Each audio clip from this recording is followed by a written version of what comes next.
He never believed in love.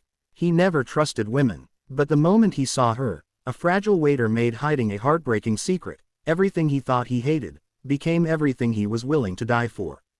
Before the truth shatters them both, hit that subscribe button and join this emotional journey now.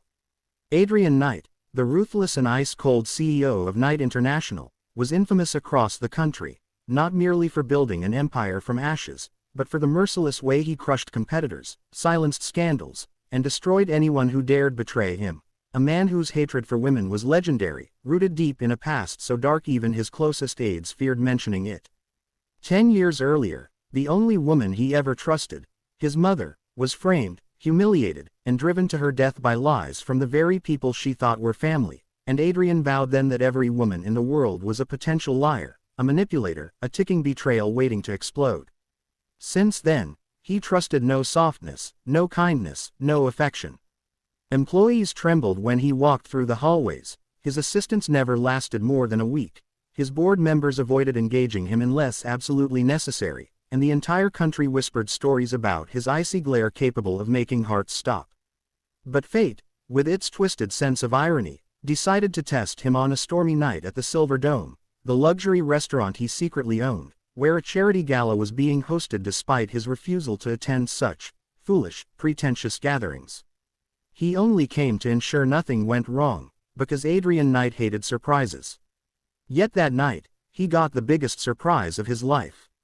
While walking through the dim corridor toward the staff area, he caught sight of a girl, no, a young woman, desperately trying to fix a broken tray, her trembling fingers full of scratches, her uniform drenched by a bucket of water someone had, accidentally, spilled on her. She was on her knees, trying to gather shattered glass while 2 senior waitresses mocked her, calling her useless, slow, and unfit, laughing as if her pain meant nothing. Adrian should have walked away, but something about the girl froze him in place. Perhaps it was the exhaustion in her eyes, the quiet dignity despite the humiliation, or the soft glow of innocence he hadn't seen in years. She wasn't like the women he despised. No makeup, no seduction, no manipulation, just a fragile, exhausted soul trying to survive. Her name tag, crooked and partially torn, read, Alara. And when she lifted her head and her eyes met his, big, clear, pure, Adrian felt something in his chest crack open. A feeling he swore he would never feel again. Attraction, warmth, protection, madness. He didn't know which, only that it terrified him. Instantly, the mocking waitresses straightened as they noticed him. Everyone knew the CEO's wrath could destroy an entire career with a single word. Adrian's voice, colder than a glacier, echoed through the corridor as he ordered the bullies suspended. But when he turned back to Alara, his voice softened in a way even he didn't recognize. "Stand up," he said quietly. She flinched, expecting anger, but instead he removed his coat and draped it around her shoulders. The staff froze. The cold CEO, the man who despised all women, had just covered a random waiter-maid with his own designer coat. Alara tried to refuse, voice trembling, saying she didn't want trouble. But Adrian simply said, "You look cold." And he walked away before he did something even more insane, like touch her cheek, or pull her into his arms, or ask her why she looked like she was carrying the weight of the world. That night, something awakened inside him, something dangerous and consuming. He wanted to see her again. He needed to. He found himself returning to the restaurant daily under excuses even he knew were pathetic, checking operations, reviewing staff, wanting better service. Everyone noticed the shift. Adrian's icy aura warmed whenever Alara appeared. And Alara, she was unlike anyone he'd ever met. She worked 14-hour shifts to support her sick younger brother, lived in a worn-out rental room, and ate leftover bread so she could afford his medicines. She never complained, never asked for help, never begged for pity. But behind her soft smile was a storm of pain she hid from the world. Adrian saw glimpses of it, and it drove him insane. He wanted to shield her from everything.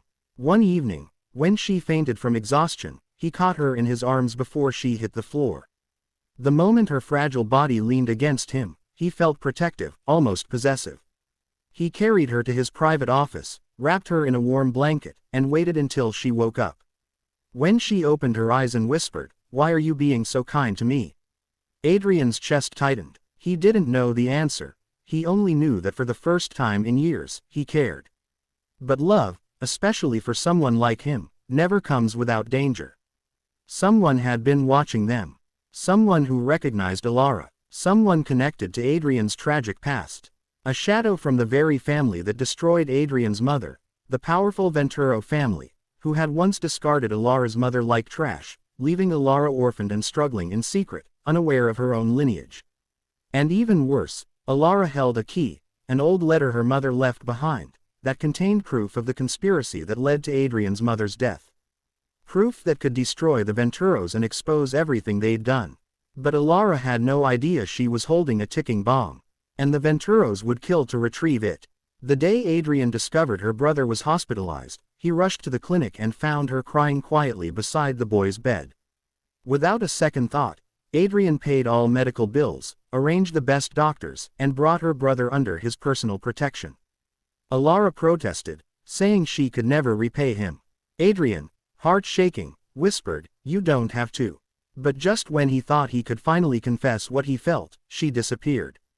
Vanished from the restaurant, vanished from the hospital, vanished from his life. Adrian turned the city upside down searching for her, sleepless, furious, terrified. His enemies whispered that he had gone insane. And perhaps he had, because when he finally found her, locked inside an old warehouse, tied by the Venturo men, something inside Adrian shattered completely. He stormed the place like a beast unleashed, fighting through guards with a rage he didn't know he possessed. When he finally reached her, Alara was barely conscious, bruised, clutching a torn envelope, the letter her mother left behind. The truth hit him like a hurricane. Alara was connected to his past. She unknowingly held the proof that could clear his mother's name. She was the key to the justice he'd been seeking for years. But in that moment, Adrian didn't care about revenge. He only cared about the girl trembling in his arms, whispering, "I knew you'd come." He held her so tightly he thought he might break. "I will always come for you," he whispered back, voice cracking for the first time in a decade. They escaped, but Alara's injuries were severe. Adrian stayed by her side for days without sleep. And when she woke up, he finally broke down, confessing, "I tried to hate you. I tried to push you away. But I can't breathe without you." Alara, tears streaming, whispered, "You're the first person who ever chose me." Adrian kissed her forehead gently, promising, "Never again will you face anything alone." With the evidence Alara carried, Adrian exposed the Venturos publicly, clearing his mother's name and bringing justice at last. But Adrian didn't call it victory. His real victory was the girl who healed him, the girl who melted his icy heart, the girl he now held with all the devotion he once believed he couldn't feel. He made her move into his penthouse, made sure her brother received the best care, and showered her with a love so overwhelming it stunned everyone who once believed the cold CEO was incapable of affection. Adrian Knight, the man who hated all women, fell hopelessly, irrevocably, uncontrollably in love with the fragile waiter-maid who had nothing but a wounded heart and a pure soul. And from that day on, he embraced her like she was the miracle he never deserved. Because for Adrian, she was.